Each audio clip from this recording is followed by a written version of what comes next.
What did I say? During the meanwhilest.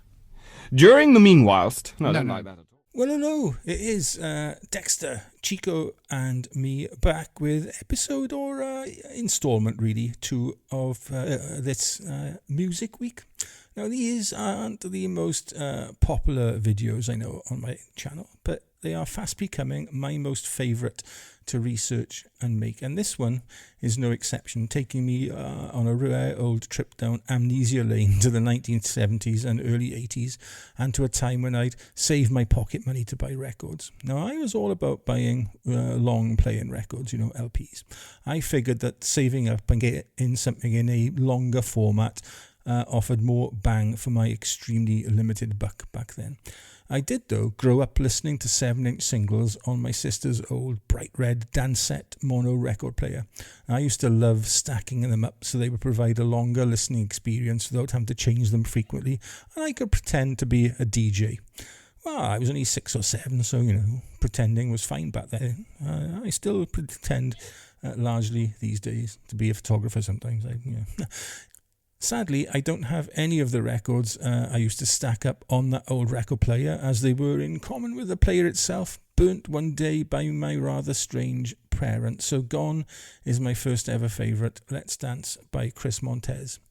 Or is it? You're probably not surprised to hear, though, that I rarely bought commercially successful singles, preferring instead the more obscure and perhaps collectible ones, by and large. I used to look out for artists I liked, of course, but even then I'd search out singles with rare B-sides, or in the case of Queen, some Japanese imports. I would also prefer ones with clear, coloured or, pictured vinyl, or failing that, a picture sleeve with some interesting artwork. So let's have a look through my 7-inch record collection highlights. The ones my pyromaniac parents didn't chuck on a bonfire, at least. And we'll see several of the sorts of records I've already mentioned.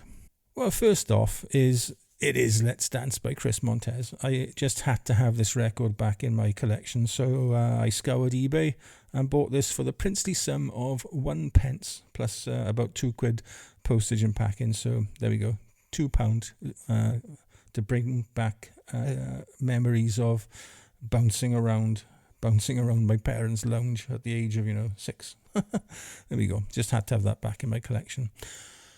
Next up is Take on the World by Judas Priest. Now, lots of people go on about that David Bowie moment on Top of the Pops, where he pops his arm around Mick Ronson and stares into the camera and says he's talking to you, ooh.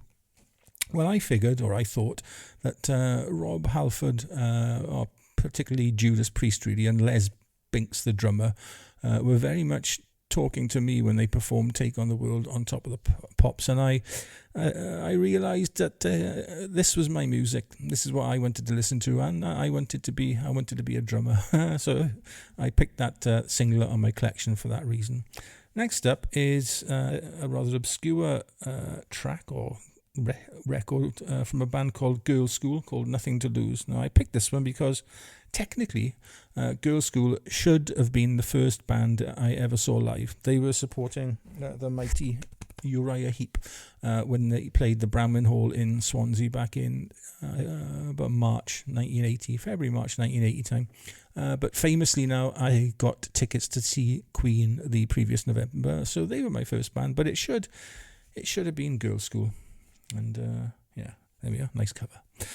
Right, in a similar vein is this record called Cheated by Praying Mantis. Now, in the summer of 1980, I saw Iron Maiden in the same venue in my hometown, and they were supported by Praying Mantis. And I bought this to commemorate seeing them that day. Now, this is like a gatefold single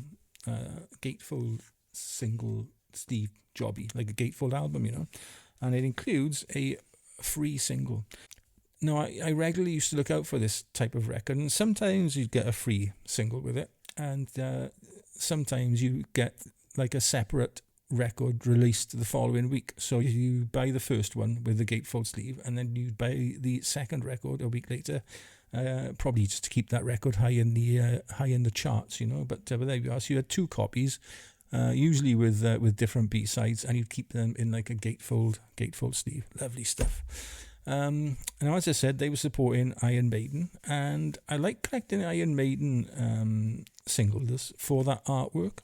Now, their album and single artwork is famously produced by a chap called Derek Riggs, and every single cover contains an image of Eddie, like the Iron Maiden mascot.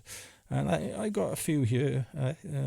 Number of the Beast, Run to the Hills, The Trooper, Flight of Icarus as like examples. Got a lot more in my collection, but yeah, I like collecting singles with nice artwork, basically.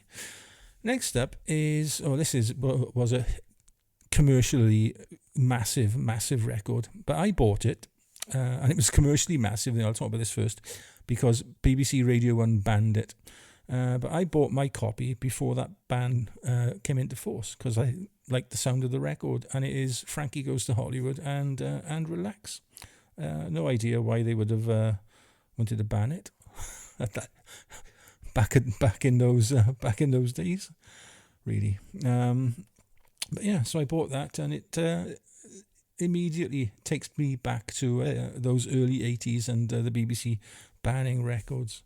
Next up, I got a couple of records on like coloured, clear, or picture disc vinyl. I got this one by Cozy Powell, Over the Top.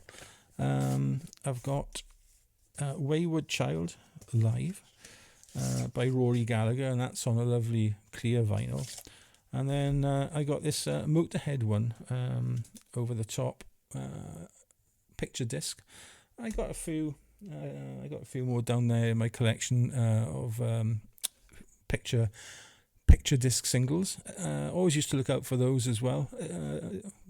Perhaps with one eye on future value. I don't know. Next up, and the last ones I'm going to talk about really are some of my Queen Japanese imports. Now, I always used to look out for these if I used to go perhaps to London or a bigger city and go to the record stores there, and you find these Japanese imported singles, and these are now quite rare, and they fetch quite a premium. I got 5 here. I've got Time of the Down, Killer Queen. Can't even see what that one is. Oh God, my eyes. Now I'm here. Oh, You're My Best Friend. Save Me. What's this one? Now I'm here. Yeah. So I got a few examples here, and I've got a few more in with my box of singles. Well, there you go, a nosy and noisy look into my youth. I hope that those of you that watch these musical interludes enjoy them, but for those that don't, then, well, just don't watch, simply, There's another one along on Thursday with a quick flick through my LP record collection. I bet you can't wait, can you? Anyway, we'll see you then. All right, be nice. Ta-ra.